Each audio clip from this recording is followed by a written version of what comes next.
In this video, I want to share with you the way to peace when you've experienced trauma and your general day-to-day is filled with waves of anxiety and dysregulation. Now, the common misconception with acquiring a stability and sense of inner peace is that it's something that you have to try really hard to find and to access. The way that I like to think of it is like an ember. You don't need to focus on the wind in order to make that ember grow. All you have to do is notice and acknowledge that ember whenever that ember of peace is arising. As Deb Dana would call it, a glimmer.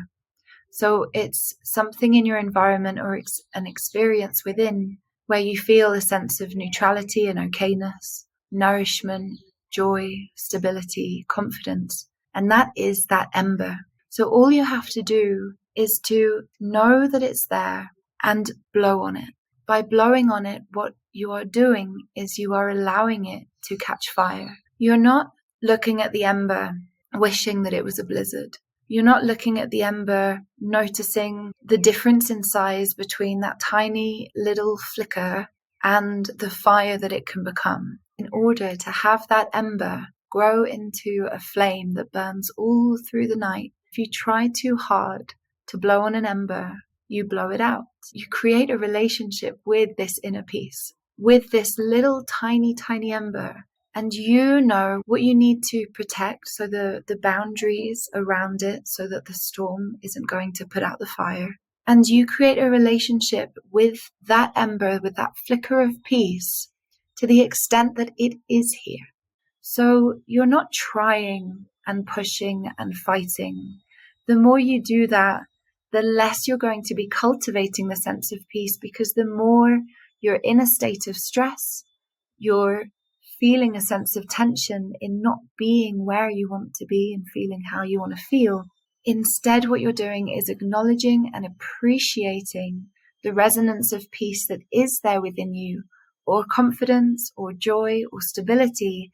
And in doing that, in the simplicity of doing that, you are allowing and inviting that ember to turn into a flame, and that flame to turn into a fire or a blizzard. It is the easier way. It is the lazy way. It is the gentler way, which when you are living with unresolved trauma and stress that is residing in your body, that gentleness allows that peace to take hold within.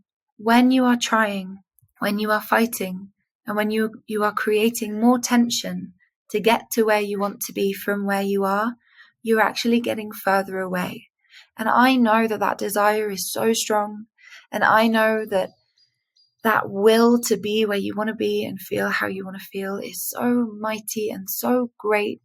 And you want it so bad that it's so easy to feel that tension and that stress. Believe me, I did it for many, many years, and I got myself caught into complete spirals of despair. So just know that it is there. And anytime you hang out with the experience of what you want being here in you, that's when the life that you want to live and the person you want to become starts to happen. Not through force, trying, stress, or this intense desire that almost pushes it further away, but instead this beautiful intention of where you want to be and the recognition of where you want to be and how you want to feel is already residing in you now. It's so cool because it means you actually get to enjoy and do less. And that's the work here. That's why they say, the real kind of secret of life is simplicity, and it's almost so simple that our brain wants to complicate it and can't fathom the simplicity. Your nervous system may be addicted to stress and tension, to striving, to trying, and to surviving. So in hanging out with the moments when that is already resonant within you, in cultivating more of what you love and how you want to feel, by acknowledging and enjoying when it's already here, that's when the path to where you want to be starts to open up in front of you, and you can calmly and gently move forward in the direction that you want to go and enjoy the journey as you do it.